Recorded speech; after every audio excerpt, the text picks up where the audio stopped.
Entramos agora em um território arenoso e complicado, porque vamos falar de algo que naturalmente nos deixa desconfortáveis. Perceber que nós, seres humanos, somos completamente inclinados ao pecado. Você pode argumentar, pastor, isso aí é por sua conta, eu estou mais inclinado a fazer coisas boas. Deixa eu lhe contar uma coisa. Se você conhece ou já ouviu falar a respeito do apóstolo Paulo, um daqueles personagens bíblicos mais famosos do Novo Testamento, certa vez ele afirmou: sei que nada de bom habita em mim, isto é, em minha carne, porque tenho o desejo de fazer o que é bom, mas não consigo realizá-lo. Pois o que faço não é o bem que desejo, mas o mal que não quero fazer, esse eu continuo fazendo. Isso diz respeito à depravação total do ser humano, ou como nós somos dominados por aquilo que chamamos de pecado. Paulo foi quem escreveu: que concluiremos então? Estamos em posição de vantagem? Não, já demonstramos que tanto judeus quanto gentios estão debaixo do pecado. Como está escrito, não há nenhum justo, nenhum sequer, não há ninguém que entenda, ninguém que busque a Deus, todos se desviaram, tornaram-se juntamente inúteis, não há ninguém que faça o bem, não há nenhum sequer.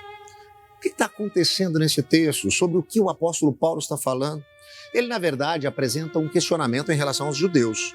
No início deste capítulo, ele começa a colocar algumas aparentes vantagens que os judeus tinham em relação aos chamados gentios, ou seja, aqueles que não comungavam da mesma fé e não tinham a mesma experiência religiosa que os judeus tinham. E ele começa a falar dessas vantagens porque aos judeus foi dada a lei. Então eles tinham conhecimento dos direcionamentos do que hoje nós chamamos de Antigo Testamento da Bíblia, principalmente dos 5 primeiros livros chamados de Pentateuco ou de Torá dos judeus. Eles conheciam isso. A eles foi dado o conhecimento da lei. E Paulo então fala das vantagens disso, como isso era bom para a vida deles e importante para eles. Mas no versículo 9, começamos a achar que Paulo parece estar sendo um pouco incongruente. Antes ele dizia que sim, os judeus tinham vantagem porque eles receberam os ensinamentos, porque eles conheciam as escrituras. Como é que Paulo está agora dizendo que eles não têm mais vantagem? Pois agora Paulo está falando especificamente a respeito da luta contra o pecado em relação à salvação. Ou seja, está questionando a moralidade religiosa deles. A lei não os livra do pecado. Tanto aqueles que eram gentios, ou seja, os não religiosos, quanto os judeus que eram os religiosos conhecedores da lei, todos estavam sujeitos ao pecado da mesma maneira. Estariam os judeus em vantagem porque eles são religiosos, porque eles carregam as escrituras e conhecem os ensinamentos? Paulo está dizendo que não. Ele discorre ao longo desta carta a respeito disso, que tanto os judeus religiosos quanto os gentios não religiosos estão debaixo do jugo do pecado. E aí Paulo prossegue, como está escrito, e ele vai fazer uma série de citações de textos do Antigo Testamento. Não há nenhum justo, nenhum sequer, não há ninguém que entenda, ninguém que busque a Deus. Todos se desviaram, tornaram-se juntamente inúteis. Não há ninguém que faça o bem, não há nenhum sequer. Suas gargantas são um túmulo aberto, com suas línguas que enganam. Veneno de serpente está em seus lábios. Suas bocas estão cheias de maldição e de amargura. Seus pés são ágeis para derramar sangue. Ruína e desgraça marcam seus caminhos e não conhecem o caminho da paz. Aos seus olhos é inútil temer a Deus.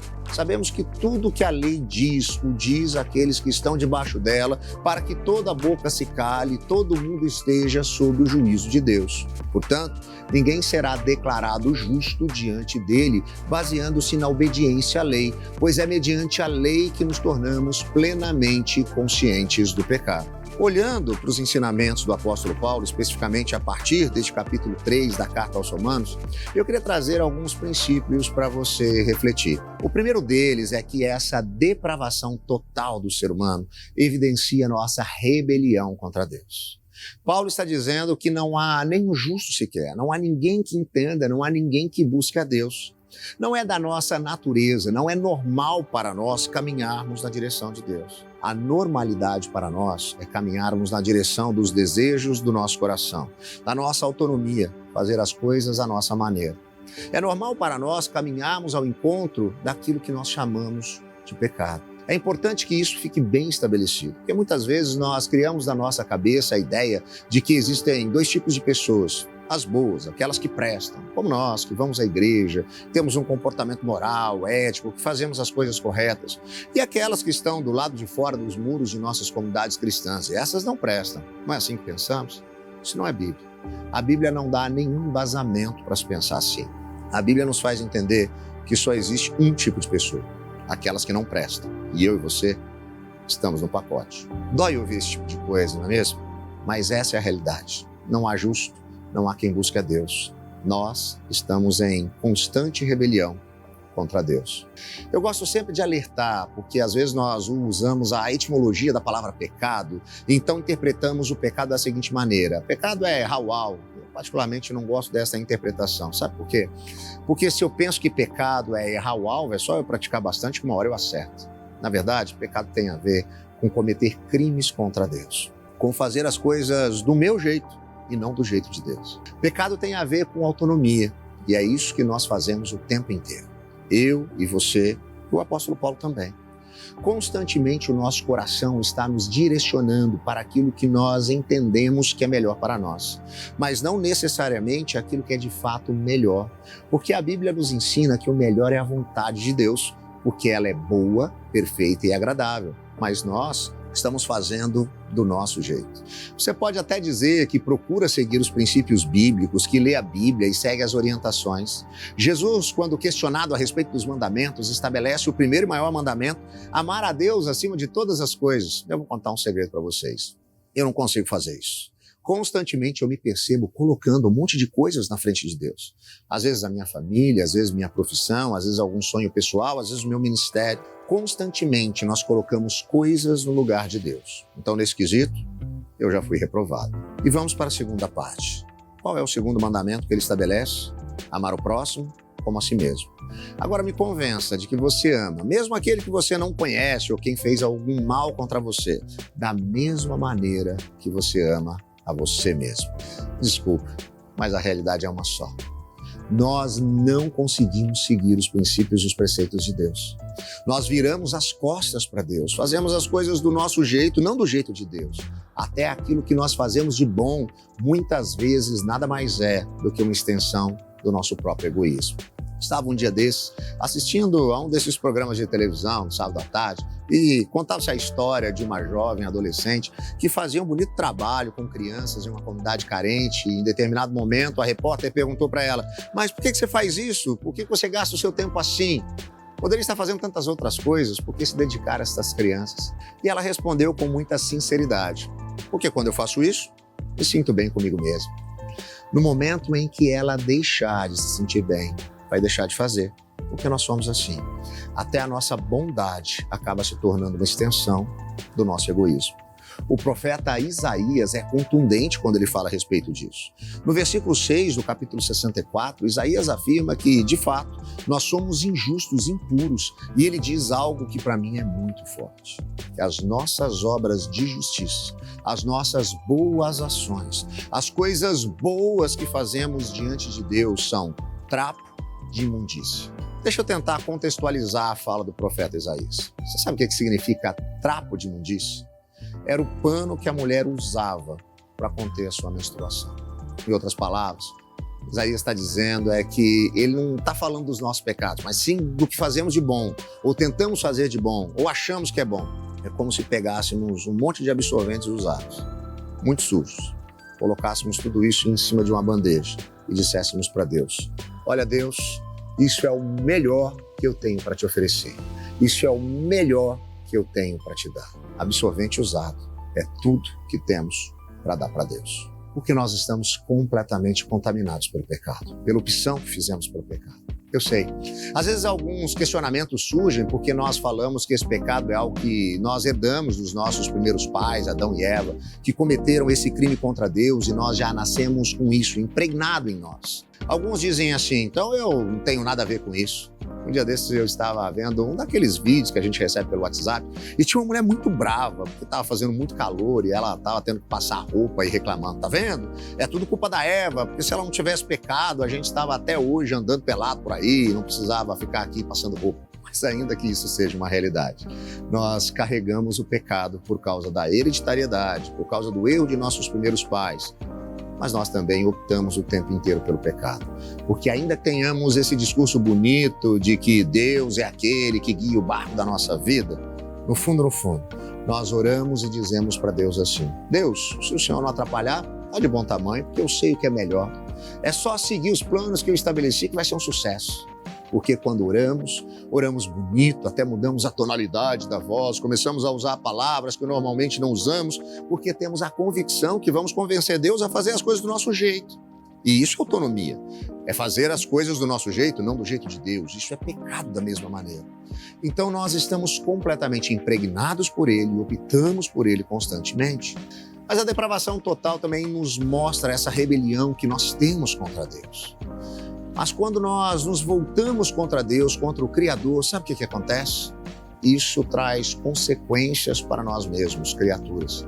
E aí nós percebemos que a depravação total evidencia a nossa rebelião contra nós mesmos. Quando constantemente nós nos sabotamos, nos levamos para longe daquilo que seria melhor para nós. Você já percebeu que nós não temos nem mesmo consciência daquilo que de fato é bom para nós? Porque às vezes uma coisa acontece e nós classificamos aquilo como ruim e depois de alguns meses dizemos até que aquela mudança, até que aquele desemprego foi algo bom, se configurou em algo positivo na minha vida. E olhamos para algo bom que classificamos como uma das melhores coisas que poderiam acontecer, 3 meses depois dizemos como foi péssimo. Nós temos essa incapacidade, porque essa rebelião se torna uma rebelião contra nós mesmos. Quando o apóstolo Paulo fala sobre isso, apresenta um aspecto que sabota e muito o ser humano. Ele está falando a respeito da língua e da nossa capacidade de ficar falando coisas ruins o tempo inteiro. Suas gargantas são um túmulo aberto, com suas línguas enganam, veneno de serpentes está em seus lábios, suas bocas estão cheias de maldição e amargura. Ou seja, esse nosso comportamento evidencia a nossa natureza, aquilo que nos tornamos. E ele fala que a nossa boca, a nossa língua constantemente nos levam ao engano. Isso é consequência de algo que brota do nosso próprio coração. O profeta Jeremias disse que o nosso coração é enganoso. Nós passamos a ter uma perspectiva equivocada sobre nós mesmos. E o ser humano é muito pendular. Tem hora que achamos que somos mais do que somos e às vezes achamos que somos menos do que somos. Nós percebemos pessoas lidando com muitas dores emocionais por causa disso. Isso tudo tem a ver com essa rebelião por causa da depravação total. Rebelião contra o Criador e que se estende contra nós mesmos. Dessa forma, passamos a viver uma vida sem plenitude, incompleta, com a sensação de que está faltando algo o tempo inteiro. Por isso que nós vivemos de maneira obstinada buscando alguma coisa. Sucesso profissional, mais dinheiro, relacionamentos afetivos, prazer, satisfação de alguma forma, porque nós temos uma vida incompleta. E aqui ele fala dessa maldição e amargura. Gradativamente, nós vamos nos tornando pessoas amargas, porque não conseguimos viver a plenitude da vida. Nós, longe de Deus, não conseguimos encontrar a verdadeira satisfação e tudo parece incompleto. O vazio dentro do nosso coração continua, a busca obstinada permanece, o tentar se sentir realizado e pleno. O grande desespero aqui é que não conseguimos encontrar satisfação e realização em lugar nenhum.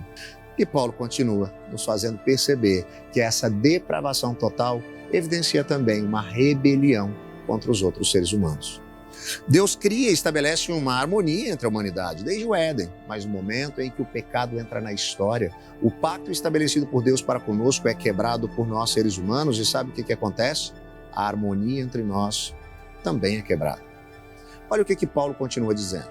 Seus pés são ágeis para derramar sangue, ruína e desgraça marcam seus caminhos e não conhecem o caminho da paz. Nós temos a tendência de fazer o mal.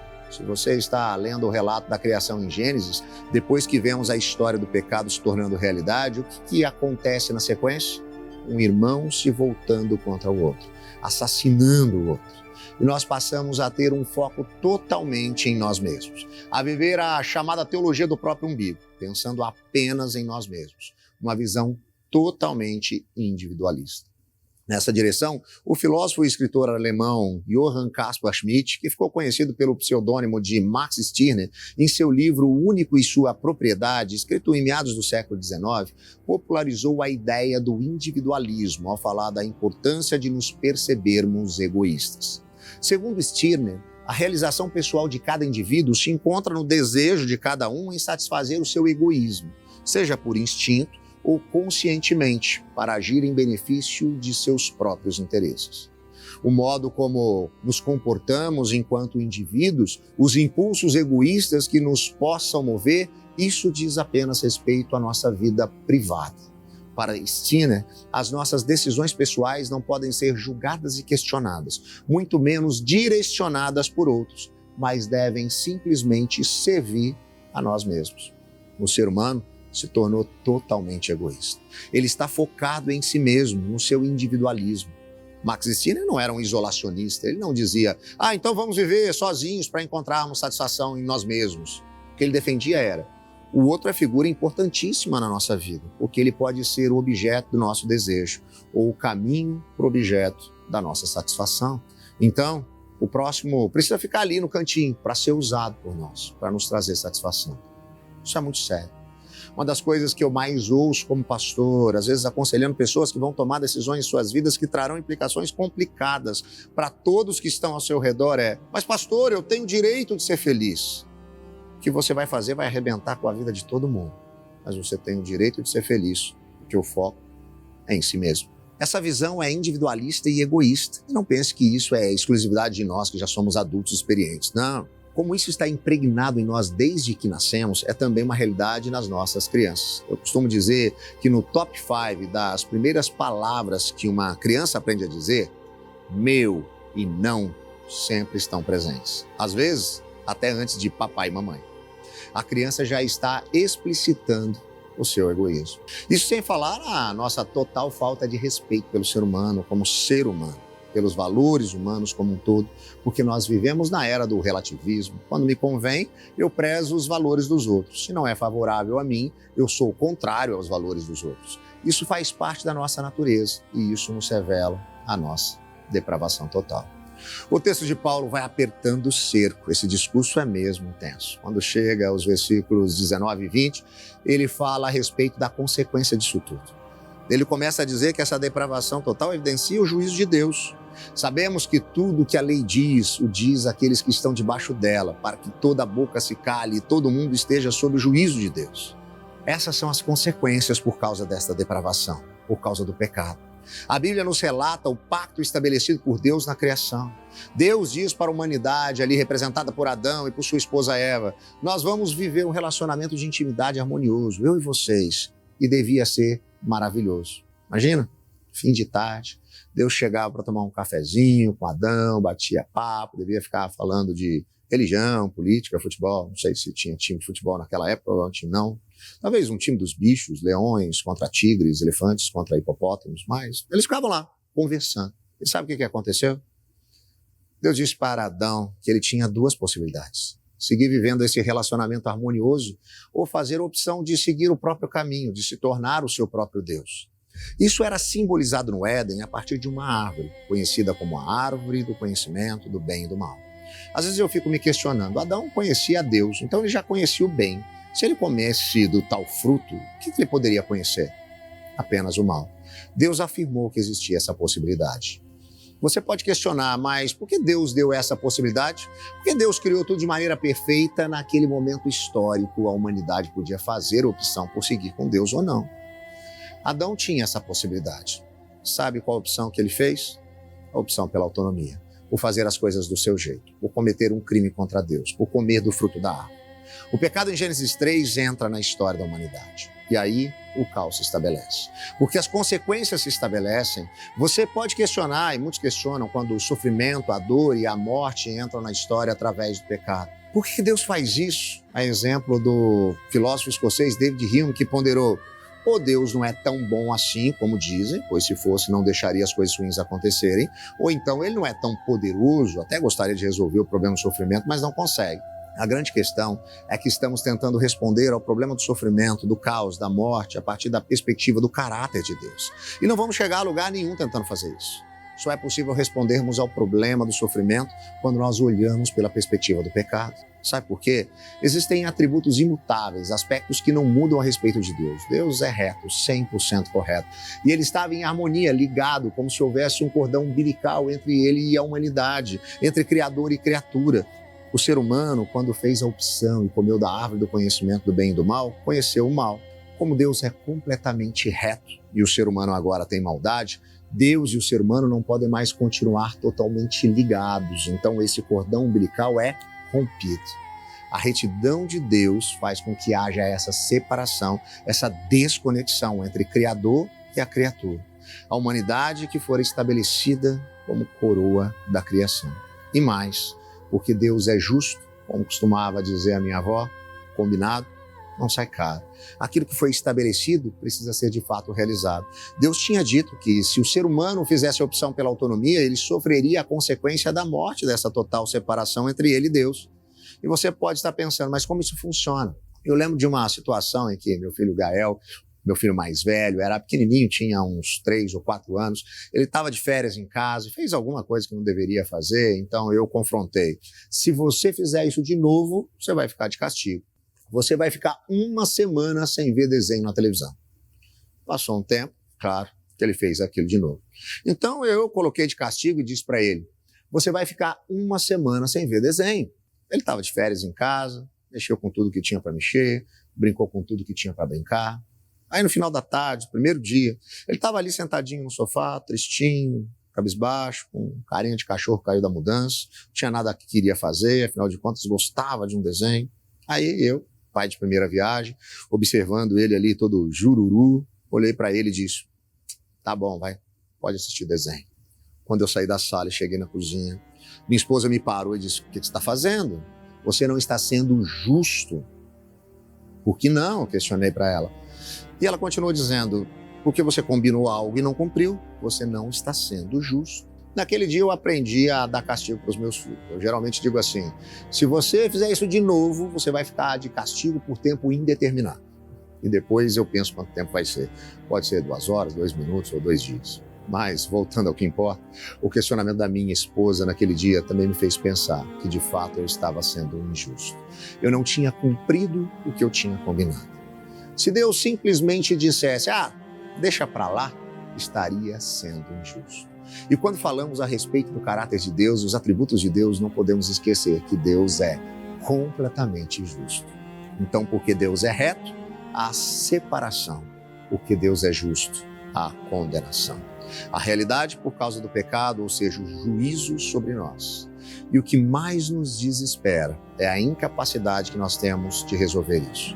Porque por mais que nós pensemos que vamos fazer coisas boas para pesar mais para o nosso lado, descobrimos que o padrão de excelência de Deus é o próprio Deus. E então nos vemos sem saída, porque nos acostumamos a relativizar as coisas. Nós costumamos a nos comparar.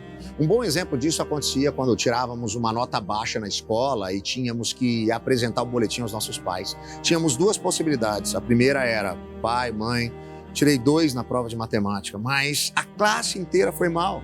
Outra possibilidade, ainda mais efetiva, era, pai, mãe, tirei 2 na prova de matemática, mas o fulano tirou 0. Sempre apontamos para alguém que aos nossos olhos é pior que nós. O grande problema é que a comparação que temos que fazer no quesito bondade é com o próprio Deus. E Ele é completamente santo. E aí não tem como dizermos que estamos na média, porque o patamar é alto demais, não conseguimos. Mas nós inventamos uma possibilidade, começamos a achar que se seguirmos a lei, a Bíblia, fizermos o bem aos outros, iremos merecer a salvação. Eu gosto muito de um escritor que fala a respeito de aconselhamento cristão chamado Larry Crabb. Ele tem um livro intitulado Chega de Regras e, entre tantas outras coisas, ele fala que as leis e os mandamentos que nós temos na Bíblia servem para mostrar que nós somos incapazes de cumpri-los. Tente estabelecer um punhado de regras e você vai ver que em algum momento você mesmo não vai conseguir cumprir o que você estabeleceu para você mesmo. Assim, quando a gente diz que vai começar a fazer uma dieta, a comer menos carboidrato, até alguém convidar a gente para ir no McDonald's. Então, mesmo as regras que nós estabelecemos para nós, não conseguimos cumprir.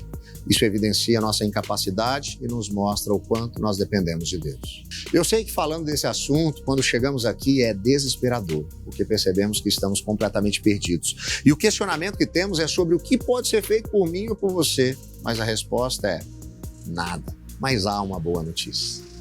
Deus nos amou tanto, apesar de nós mesmos, que Ele cria a possibilidade de nós voltarmos a um relacionamento com Ele, de ser paga a dívida que nós tínhamos, que era impagável.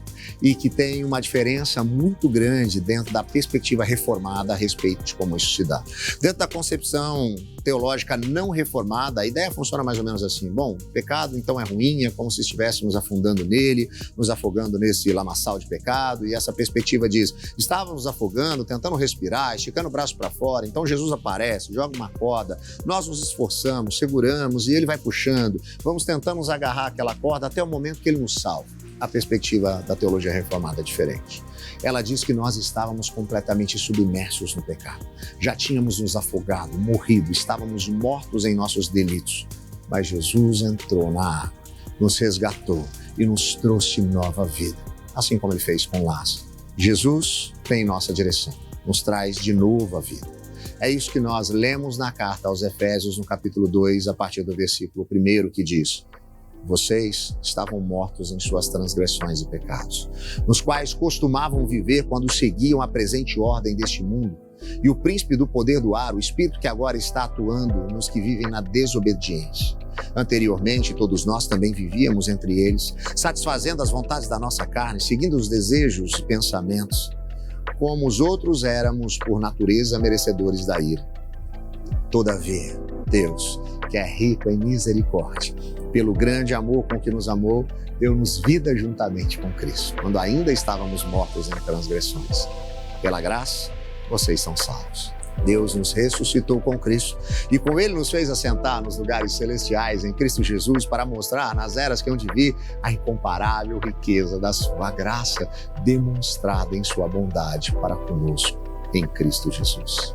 Eu e você, totalmente depravados, mortos em nossos delitos e pecados, incapazes de escolhermos a Deus, de sermos aceitos por Deus, graciosamente somos amados por Ele.